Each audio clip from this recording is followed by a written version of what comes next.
Саламатсыздарбы. Эмесе ке ошондо программасы. Мурдагы күнү 28 сентябрда коомдук телеканалда шайлоого катышкан 5 партиянын жетекчилери ортосунда дебат болду. Мурда жаштар канаттары жана башкалар катышып келген. Дебатты Светлана Ахматалиева менен Алмаз Касымалиев алып барды. Ордо партиясынын лидери Мирбек Мияров коррупция маселесине токтолуп, 7-кабатта да сындап өттү. Карапайым эл түшүнүш керек. Коррупция менен паракорчулуктун айырмасы бар. Коррупция менен ошо атка минерлер иштейт. Паракорчулуктар менен айлыгына жетпегендер ошолор иштейт. Мына бүгүнкү күндө криминал 7-этажда отурса, эртеңки күндө кармалып келген, мисалы биздин укук коргоо кызматкерлери алып келип отурса, өйдө жактан звонок келип, аны чыгарып атса, мыйзамдын иштебегендиги да. Коррупция темасын реформа партиясынын жетекчиси Клара Соронкулова да улантып, Бишкекте Diamond City деген турак жай комплекси курулуп бүткөндөн кийин ал рейдерлик жол менен тартып алынганына токтолду. Соронкулова аны айткан жок, бирок бул рейдерликке президенттик аппараттын бөлүм башчысы Манас Арабаев менен ошол кездеги президенттин жубайы Раиса Атамбаева да катышканы белгилүү.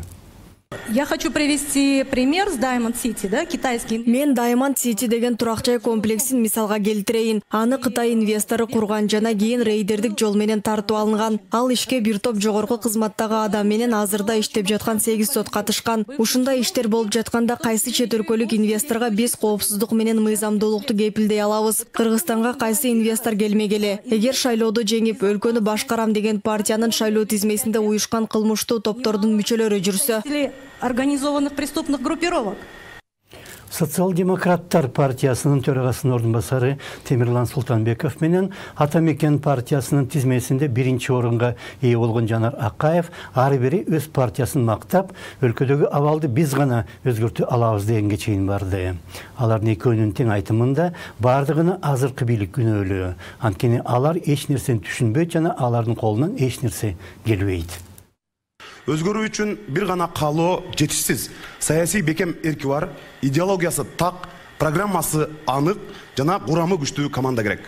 Мына ушундай күчтүү команданы бүгүн Атамекен партиясы бир муштумдай бириктире алды. Бийлик күч менен паспортторду чогултуп, зордук менен шайлоону утабыз деп турат. Олигархтар болсо бүтүндөй кыргыз элин сатып алам деп манчыркап турган учур. Бийликтен коркпогула. Дебат учурунда айтышуулар да болуп кетип жатты. Мисалга Жанар Акаев Атамекен менен социал-демократтар партиялары өнөк деп билдиргенине карабай, Султанбеков ага партиялык идеология жана идеология тарыхы тууралуу теориялык суроолорду бергенде, Акаев аларга жооп бере албастан мындай маселелер аны эч кызыктырбаганын көрсөттү. Сиз либерал-демократиялык партиясынын түзгөнсүз, ошол либерал-демократиялык теориянын автору ким? Анан азыркы 21-жылда ошону освежить эткен автору ким? Автору жөнүндө мен сизге айта албайм. Билбейсиз, Айта албайм. Рахмат, билбей турбайсызбы? Анда сиз эмнеге түшүндүңүз? Мен социалисттик партия менен бартасаң, социализм идеологиясын ким жазды эле? Социализмдин идеологиясын мен сизге айта албайм. Анткени сиз Google'да бизге суроо даярдап отурган учурда биз региондордо эл менен иштеп жүрдүк. Мен региондон келдим жаңы эле. Мен Каракулжадан, Оштон келдим. Бир кезде Алмазбек Атамбаевди көзүнө жаш алып коргогон Султанбеков Клара Соронкуловага дагы Мирлан Бакировго да тийишип, Мекеним Кыргызстан партиясын Уурулар партиясы деп атады. Теорияны жакшы көргөн жигит ушундай уурулук жана бандиттик тартипти Кыргызстанда анын сүймөнчүгү Атамбаев түзүп, азыркы олигархтарды ошол өстүргөнүн же билбейт же аны жашырып ошол эле күнөөнү башкаларга коет. Мен Мирлан мырзага суроо берейин дедим элем. Уурулардын партиясынан баратканыңарга шайлоого уяласыңарбы? Эл астында, балдарыңардын астыңарга же уялбайсыздарбы? Биринчиден, уурулар бүгүн түрмөдө отурат. Ошол түптөгөн схеманы, системаны түптөгөн уурулар. Ал ошол Кыргызда кыянаттык кылып 1 миллиард 800 миллион доллар алып, анын эчебинен 3төн 1-ин оңго солго бурмалап, эл түшүнбөгөн методдор сунуш кылып. Ошентип уурулар башка ууруларды күнөөлөгөн заманга жеттик.